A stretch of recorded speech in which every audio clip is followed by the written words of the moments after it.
Hello friends, हमने CTET का set जे का क्वेश्चन लिया है वह 1 से 10 तक।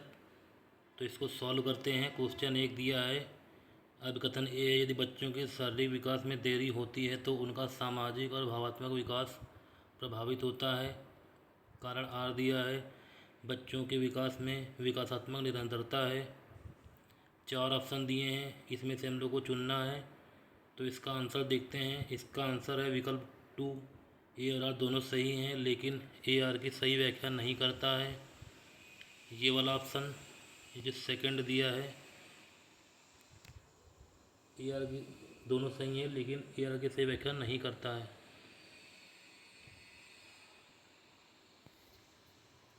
इसका वो देखते हैं सारांश क्यों ऐसा है। तो अभिकथन ए दिया है, यदि बच्चों के शारीरिक विकास में देरी होती है तो उनका सामाजिक और भावनात्मक विकास प्रभावित होता है। यह कथन सत्य है क्योंकि विकास के सभी क्षेत्र शारीरिक, संज्ञानात्मक, सामाजिक और भावनात्मक आपस में जुड़े हुए हैं। यदि किसी बच्चे का शारीरिक विकास धीमा है तो वह खेल कूद या अन्य गतिविधियों में भाग नहीं ले पाता है, जिससे उसका सामाजिक और भावनात्मक विकास भी प्रभावित होता है। इसलिए यह कथन बिल्कुल सही है। कारण आर का विश्लेषण देखते हैं। बच्चों के विकास में विकासात्मक निरंतरता है। यह कथन भी सत्य है क्योंकि विकास एक निरंतर चलने वाली प्रक्रिया है जो गर्भाधारण से लेकर जीवन भर चलती रहती है। इसलिए यह कथन भी स्वतंत्र रूप से सही है। अब व्याख्या का संबंध देखते हैं। अभिकथन ए दिया है, ये विकास के अंतर संबंध से संबंधित है और कारण आर जो है विकास के निरंतरता से संबंधित है। तो ये दोनों आपस में अलग अलग हैं क्योंकि दोनों अलग अलग सिद्धांत की बात कर रहे हैं। इसलिए कारण आर अभिकथन ए के सही होने के कारण नहीं बताता है। इसलिए आर ए की सही व्याख्या नहीं करता है। ओके। क्वेश्चन 2 देखते हैं। जीन पियाजे के अनुसार संज्ञानात्मक विकास, 4 ऑप्शन दिए हैं। जानकारी के मौजूदा भंडार के नए तथ्यों और विचारों का सरल तोड़ है। भाषा क्षमताओं के विकास पर निर्भर है। तीसरा, सांस्कृतिक उपकरणों का उपयोग करने की योग्यता प्राप्त करने की प्रक्रिया है। चौथा, किसी के स्कीमा को बदलकर पर्यावरण के अनुकूल की प्रक्रिया है।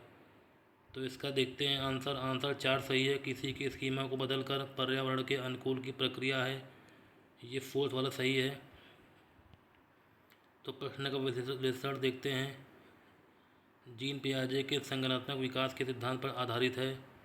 जीन पियाजे का सिद्धांत क्या था? पियाजे के अनुसार संज्ञानात्मक विकास केवल जानकारी का संचय नहीं है, बल्कि यह पर्यावरण के साथ अनुकूलन का एक सक्रिय प्रक्रिया है।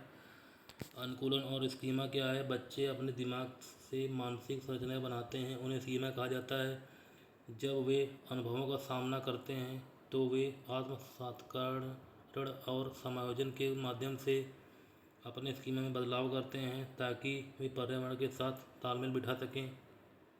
तो ये जो दिया है अनुकूलन और स्कीमा, ये कहाँ दिया गया आपको दिखाते हैं।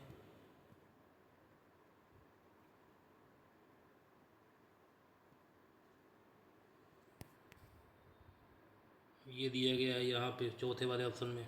ठीक है।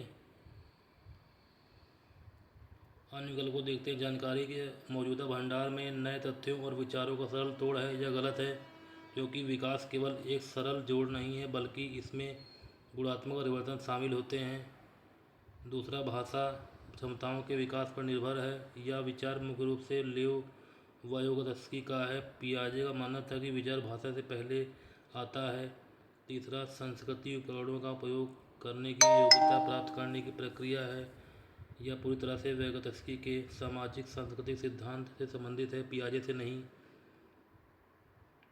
अब क्वेश्चन 3 देखते हैं। आवेदन ए दिया है, शिक्षकों को विद्यार्थियों के बीच सहयोग और समूह कार्य और अंतःक्रिया करने से बचना चाहिए। कारण आर दिया है, सीखना एक निष्क्रिय प्रक्रिया है जो कि रटने और नकल करने के माध्यम से सबसे प्रभावी ढंग से होता है। सही विकल्प चुनने हैं। 4 विकल्प दिए हैं। इसका आंसर सही हो जाएगा 4। ए और आर दोनों गलत हैं। तो इसकी व्याख्या देखते हैं। आवेदन ए दिया है, शिक्षकों को विद्यार्थियों के बीच सहयोग, समूह कार्य और अंतःक्रिया करने से बचना चाहिए। यह गलत है क्योंकि आधुनिक शिक्षा शास्त्र के अनुसार विद्यार्थियों के बीच सहयोग, समूह कार्य और अंतःक्रिया को बढ़ावा देना चाहिए। यह सामाजिक और संज्ञानात्मक विकास से बेहद आवश्यक है। कारण आर दिया, सीखना एक निष्क्रिय प्रक्रिया है जो कि रटने और नकल करने के माध्यम से सबसे प्रभावी ढंग से होता है। यह भी गलत है क्योंकि सीखना एक सक्रिय प्रक्रिया है। रटना और नकल करना शिक्षा के प्रभावी तरीके नहीं माने जाते हैं। समझ और व्यावहारिक अनुभव से सीखना सबसे प्रभावी होता है। चूँकि अभिकथन ए और आर दोनों गलत हैं, इसलिए 4 सही है। चौथा क्वेश्चन देखते हैं, किशोरावस्था के दौरान लंबाई और वजन में बढ़त जो आमतौर पर यौन परिपक्वता से पहले होती है क्या कहलाती है? पहला, वृद्धि में तेजी। दूसरा, विकासात्मक प्रकार्य। तीसरा, मासिक धर्म। चौथा, यौवन। तो आंसर 4 सही है। सही विकल्प 1 है, वृद्धि में तेजी। प्रश्न का विश्लेषण क्या है? प्रश्न है, किशोरावस्था के दौरान लंबाई और वजन में बढ़त जो आमतौर पर यौन परिपक्वता से होती है क्या कहलाती है? स्पष्टीकरण, किशोरावस्था की शुरुआत में शरीर की लंबाई वजन में बहुत वृद्धि अचानक से होती है। यह शारीरिक बदलाव में वृद्धि अवधि को ग्रोथ स्पर्ट या वृद्धि में तेजी कहा जाता है। यह आमतौर पर पूर्ण यौन परिपक्वता प्राप्त करने से पहले शुरू होती है। विकल्पों का विवरण, पहला, वृद्धि में तेजी। यह बिल्कुल सत्य विकल्प है क्योंकि अचानक होने वाली शारीरिक लंबाई और भार में वृद्धि दो दर्शाता है। विकासात्मक कार्य, यह एक असामान्य प्रक्रिया है जो किसी विशिष्ट शारीरिक बढ़त को प्रभावित नहीं करती है। मासिक धर्म, तीसरा वाला, यह लड़कियों में होने वाली एक जैविक प्रक्रिया है जो परिपक्वता का संकेत है, न कि लंबाई और वजन की बढ़त। चौथा, यौवन, यह पूरी अवधि या अवस्था है जिसमें एक बच्चा शारीरिक रूप से परिपक्व वयस्क बनता है, जबकि प्रश्न में इस अवस्था के दौरान होने वाली विशिष्ट बढ़त का नाम पूछा गया है। क्वेश्चन 5 देखते हैं, अभिकथन ए, मतभेदों के बारे में बात करते समय उन अभिव्यक्ति का उपयोग करना चाहिए जो व्यक्ति को आगे रखती है बजाय उनके अंतर को, जैसे विकलांग छात्र के बजाय छात्र को विकलांग है। कारण आर दिया है, विभिन्न आवश्यकताओं और शिक्षार्थियों के बारे में बात करते समय हम जिस भाषा का उपयोग करते हैं वह परिप्रेक्ष्य और दृष्टिकोण को दर्शाती है। 4 ऑप्शन दिए हैं। आंसर 5 देखते हैं। सही विकल्प 1 है, ए और आर दोनों सही है, लेकिन ए आर की सही व्याख्या करता है। विश्लेषण देखते हैं। अभिकथन ए सही है। जब हम विविध आवश्यकताओं और लोगों के बारे में बात करते हैं तो व्यक्ति प्रथम भाषा का उपयोग करना चाहिए। यह दृष्टिकोण दिव्यांगता या अंतर से पहले व्यक्ति की पहचान और गरिमा को महत्व देता है। जैसे विकलांग छात्र के बजाय छात्र जो विकलांग है कहना अधिक असम्मानजनक है। कारण आर सही है। हम जिस प्रकार की भाषा चयन करते हैं वह समाज और शिक्षा के हमारे दृष्टिकोण, सोच और संवेदनशीलता को दर्शाती है। सकारात्मक भाषा समावेशी वातावरण बनाने में मदद करती है। व्याख्या, चूँकि भाषा हमारे दृष्टिकोण को दर्शाती है आर, इसलिए ऐसी भाषा का उपयोग करना चाहिए जो व्यक्ति को आगे रखे, न कि अंतर को। ए, अतः कारण आर अभिकथन ए की बिल्कुल सही व्याख्या करता है। क्वेश्चन 6 देखते हैं। अभिकथन ए, माध्यमिक विद्यालयों के बच्चों को दैनिक या साप्ताहिक आधार पर अपनी भावनाओं के बारे में लिखने और उन पर चिंतन करने के लिए प्रोत्साहित करना चाहिए। कारण आर, अपनी भावनाओं को समझना एक संज्ञानात्मक प्रक्रिया है जो कि क्रिया को सुसाधित करती है। यही विकल्प चुने, सही विकल्प चुने। तो 4 ऑप्शन दिए हैं, इसमें आंसर पहला सही है, ए और आर दोनों सही हैं। ए और ए आर की सही व्याख्या करता है। प्रश्न के आंसर के बारे में देखते हैं। अभिकथन ए दिया है, माध्यमिक स्कूलों के बच्चों को दैनिक या साप्ताहिक आधार पर अपनी भावनाओं के बारे में लिखने और उन पर चिंतन करने के लिए प्रोत्साहित करना चाहिए। यह सत्य है कि किशोरावस्था और माध्यमिक विद्यालय के स्तर पर बच्चे कई तरह के भावनात्मक बदलावों से गुजरते हैं। अपनी भावनाओं को लिखने और उन पर चिंतन करने से उनका भावात्मक नियंत्रण और आत्म जागरूकता बढ़ती है। कारण आ दिया है, अपनी भावनाओं को समझना एक संज्ञानात्मक प्रक्रिया है जो क्रिया को सुधारती है। यह भी कथन सत्य है, भावनाओं को पहचानना, उन्हें समझना और उन्हें नाम देना एक उच्च स्तरीय मानसिक या संज्ञानात्मक प्रक्रिया है। जब बच्चे अपनी भावनाओं को समझ लेते हैं तो वे अपनी प्रक्रियाओं या क्रियाओं को सही दिशा में संचालित कर पाते हैं। अभिकथन और कारण के बीच संबंध, चूँकि अपनी भावनाओं को समझना एक संज्ञानात्मक प्रक्रिया है जो व्यवहार और क्रियाओं को सुधारती है, इसीलिए विद्यार्थियों को अपनी भावनाओं को लिखने और उन पर चिंतन करने के लिए प्रोत्साहित किया जाना चाहिए। अतः गण आर अभिकथन ए की सही व्याख्या करता है। 7वां देखते हैं, निम्नलिखित में से कौन सी समस्या समाधान की एक चुनाव प्रभावी युक्ति नहीं है? पहला, पैटर्न और संबंधों को पहचानना। दूसरा, समस्याओं को हल करने के लिए तार्किक तर्कशक्ति का प्रयोग करना।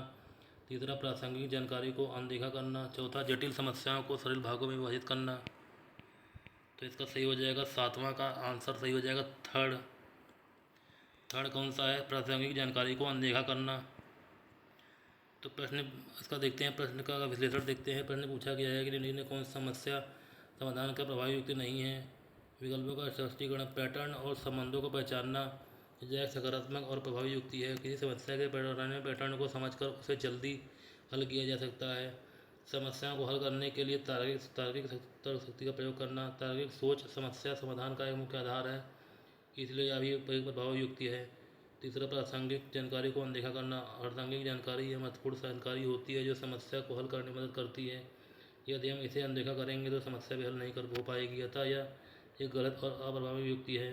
जटिल समस्याओं को सरल भागों में विभाजित करना, और इसे विभाजन और विजय नीति कहते हैं। बड़ी समस्याओं को छोटे हिस्से में बांटकर हल करना बेहतर और प्रभावी रणनीति है।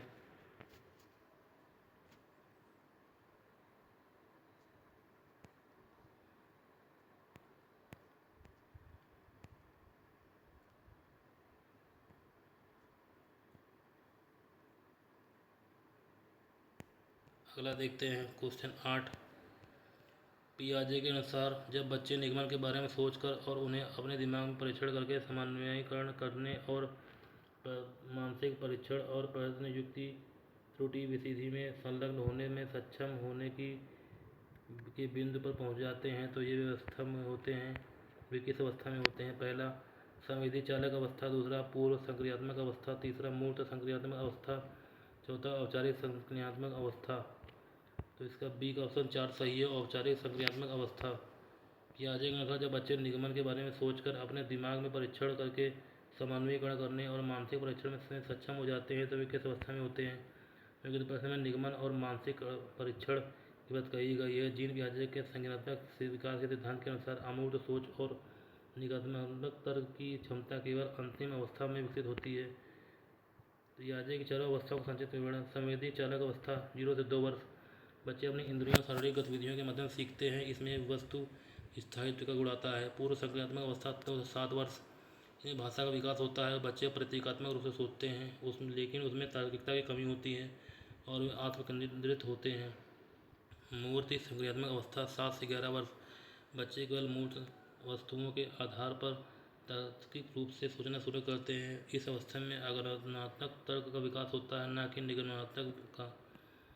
औपचारिक संक्रियात्मक अवस्था 11 वर्ष से अधिक। इस अवस्था में बच्चे अमूर्त अवधारणाओं को समझने लगते हैं। वे काल्पनिक निगमनात्मक तर्क करने में पूरी सक्षम हो जाते हैं, जहां वे दिमाग में परिकल्पनाएं बनाकर उनका परीक्षण और समन्वयीकरण करते हैं। इसलिए इस प्रश्न की सभी विशेषताएं औपचारिक संक्रियात्मक अवस्था 4 को दर्शाती हैं। नवा देखते हैं, विद्यार्थी कुशलतापूर्वक और सार्थक तरीके से तब सीखते हैं जब विषय वस्तु को उन्हें जानकारी के असंगत टुकड़ों के रूप में प्रस्तुत किया जाता है। दूसरा, निपुणता हासिल करने के बजाय असफलता के बारे में ध्यान दिया जाता है। नई अवधारणा पहले सीखी गई विषय वस्तु से पूरी तरह से अलग होती है। चौथा, उनकी प्रक्रियाओं और व्यक्तिपरक अनुभवों पर ध्यान दिया जाता है और उन्हें महत्व दिया जाता है। नवे का आंसर 4 सही है। सही विकल्प का उत्तर का विवरण। प्रश्न, विद्यार्थी कुशलतापूर्वक सार्थक तरीके से तब सीखते हैं जब उनकी क्रियाओं और व्यक्तिगत अनुभवों पर ध्यान दिया जाता है और उन्हें महत्व दिया जाता है। बाल केंद्रित शिक्षा के अनुसार जब छात्रों के अनुभवों और उनकी प्रक्रियाओं को कक्षा में सम्मान और महत्व दिया जाता है तो वे सीखने की प्रक्रिया में अधिक रुचि लेते हैं। इससे उनका सीखना अधिक स्वाभाविक और अर्थपूर्ण प्रभावी बनता है। अन्य विकल्पों का विश्लेषण।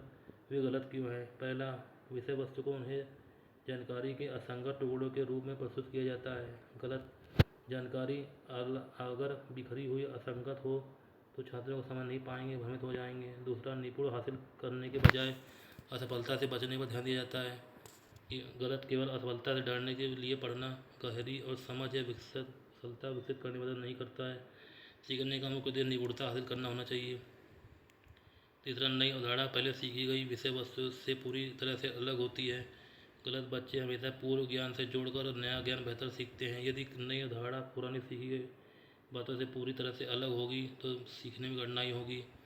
10वां, लॉरेंस कोहलबर्ग के अनुसार बहुत छोटे बच्चों की नैतिक तर्कशक्ति किस नैतिकता के इर्द गिर्द घूमती है? पहला, अहंकार का नैतिकता। दूसरा, देखभाल की नैतिकता। तीसरा, दूसरों को परिप्रेक्ष्य लेने की नैतिकता। चौथा, कानूनों की नैतिकता। 10वें का पहला सही है, अहंकार की नैतिकता। प्रश्न का अनुवाद। लॉरेंस कोहलबर्ग के अनुसार बहुत छोटे बच्चों की नैतिक तर्कशक्ति किस नैतिकता के इर्द गिर्द घूमती है?